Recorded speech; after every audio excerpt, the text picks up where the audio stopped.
In high school, I used to take F's on projects if it meant that I had to stand in front of the class and give any type of like speech or book report. I remember there was one that I had no choice. I had to do it. And I was so nervous about it, so petrified. It engulfed me so much that I actually put forth no effort. Like I was nervous to even put forth pen to paper and concept. And I remember I just winged it whenever I got to class. And I felt like a moron. I felt like such an imbecile, and it was the worst. It was the worst. I remember standing in front of the class, and my legs would tremble so bad, I felt like everyone could see me having a seizure in front of the class. I was waiting for 911 to rush into the room and start doing CPR on me because they thought I was dying. I was just scared to do this. And yet, this is the guy that God called to minister to people, to stand in front of people. I remember we owned a business and we made the decision to close the business and take care of my wife, Tiffany, who was going through her first bout of cancer. And we were part of this small church. And then within one day of closing the shop, of making the decision, God gives me this amazing opportunity to get into fundraising. Number one, which I've never done. And number two, which would mean I would be in front of people every single day of my life giving speeches, and it petrified me. And then there was one Wednesday when our pastor was not going to be there, and so they set up what was called a round robin. It was like 6 or 7 ministers in the church. A lot of us were young, and all of us were going to be given 5 minutes to get in front of the church and preach a message. And this was going to be my first time ever preaching the gospel. And so I remember giving that sermon and doing my very best, and then our pastor came back the next week and said that he watched the video. And he brought me to his office to give me some tips and some tricks. And I just remember feeling that same immense feeling of discomfort, of nervousness, of like, what's he going to say? Is he going to improve? Is he going to say, yo, you probably should find something else to do with your life? And I remember walking up the steps and we got to the door. And as he was opening the door, he told me how great of a job I did. And just like that moment of feeling seen and heard, of qualifying all of the things that I felt in my life.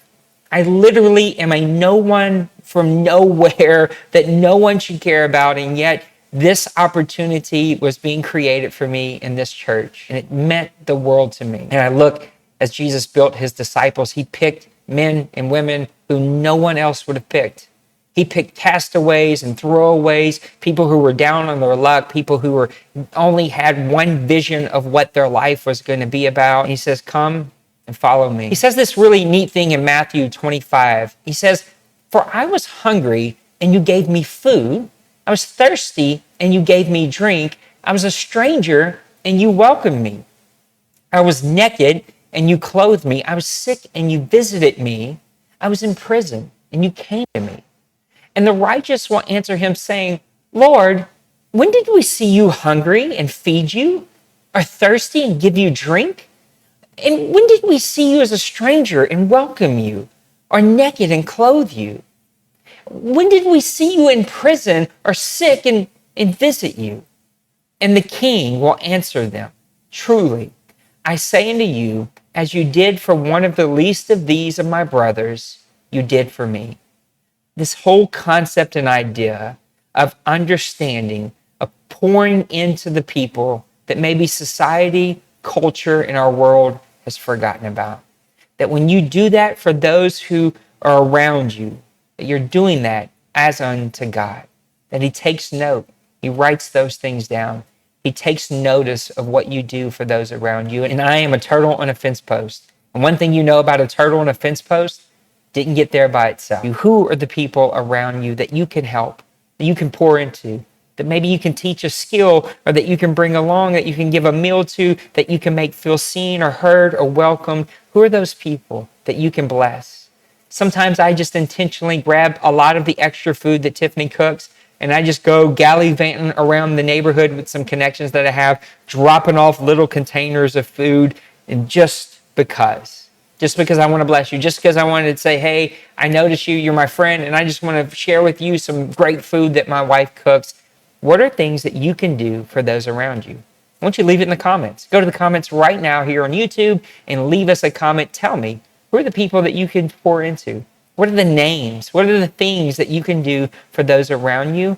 Because when you do it for the least of them, God says, you're doing it for me. I love how Matthew says it. He says, the king said.